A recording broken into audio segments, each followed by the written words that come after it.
Let's be honest. The world can feel, well, chaotic. It can be completely overwhelming. So the big question is, how do we navigate it all? Today, we're going to look at two really powerful but very different philosophical toolkits for life. Let's just dive right in. Think about it. When something bad happens, you get bad news, someone cuts you off in traffic, the first instinct for most of us is to react. It's that flash of anger, that pit of despair. It's messy, it's automatic. But what if there's another way? What if, instead, you could respond? That's something totally different. It's calm, it's deliberate, it's controlled. And no, this isn't about becoming a robot and suppressing your feelings. It's about choosing your response instead of letting the chaos choose for you. The Roman Emperor Marcus Aurelius really nailed the whole idea with this quote. It sounds so simple, right? You have power over your mind. But really think about that for a second. What does that actually mean? How do you even begin to find that kind of power when everything around you feels like it's spinning completely out of control? That question has probably never been more relevant than it is right now. You know, in a way, we're all looking for a kind of mental operating system, a framework, a set of rules to help us process the world and just make better decisions for ourselves. I mean, with the constant noise from social media, the anxiety about the economy, and that nonstop pressure to compare our lives to everyone else's, finding that inner calm can feel next to impossible. So, where do we even look for an answer? Well, let's start with an ancient, battle-tested philosophy that has seen this huge comeback in recent years, Stoicism. This is our first toolkit, and it's all about mastering your inner world. At its heart, Stoicism is basically an ancient Greek guide to living a good life. And the goal? To live in sync with the natural world by focusing on what truly matters: reason, virtue, and self-control. It was founded by a man named Zeno of Citium, and, believe it or not, his story is where this all began. So get this. Zeno lost literally everything he owned in a shipwreck. After washing up in Athens with nothing, he discovered philosophy. And he started teaching not in some grand lecture hall, but out in public on a porch called the Stoa Poikila, which means painted porch. And that's it. That's where the name Stoicism comes from. Right from the very start, this was a philosophy born from total disaster and built for resilience. And when Stoicism made its way to Rome, it really transformed. It stopped being just for dusty academics and became this practical, real-world operating system for people who were right in the thick of it. I'm talking about people like Seneca, a super wealthy advisor, and Marcus Aurelius, the most powerful man in the world, the emperor of Rome himself. And this right here, this is the absolute core of Stoicism. It's called the Dichotomy of Control. The Stoics believed you have to draw a hard line between what you can influence and what you absolutely cannot. Just look at these two columns. Your opinions, your choices, your actions, that's your domain. That's your circle. Everything else, what people think of you, what other people do, the weather, even the final result of your hard work, that's all outside of it.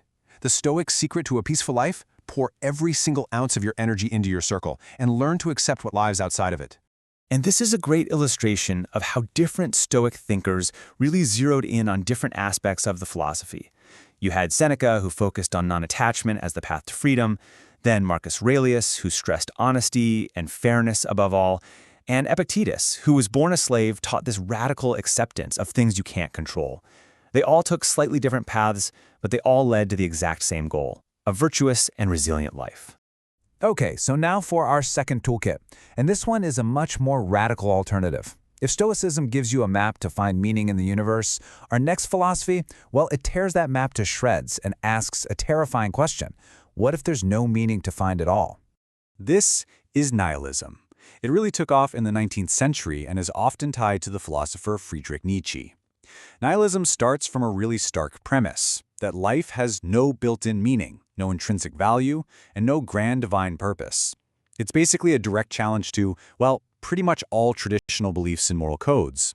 And this is the great paradox of nihilism, captured perfectly right here. On one hand, you've got this terrifying void, that feeling of falling with absolutely no safety net.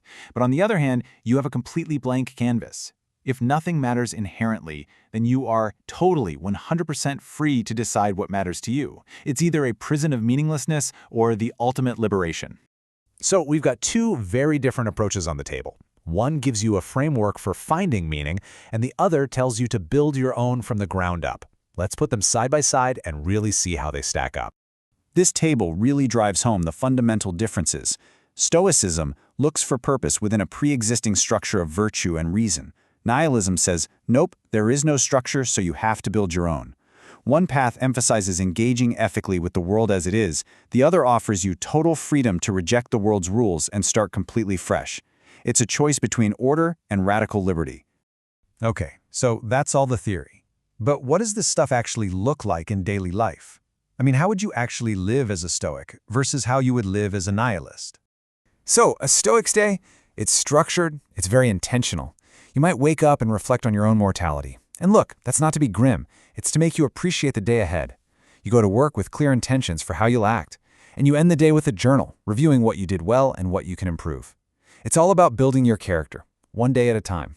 A nihilist's day, on the other hand, is much less about structure and way more about creation.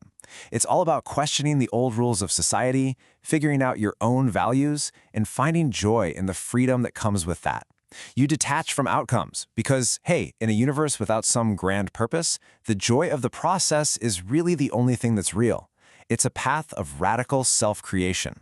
So it really all boils down to this one fundamental choice. Do you find meaning through a structured pursuit of inner virtue and acceptance, the way the Stoics teach?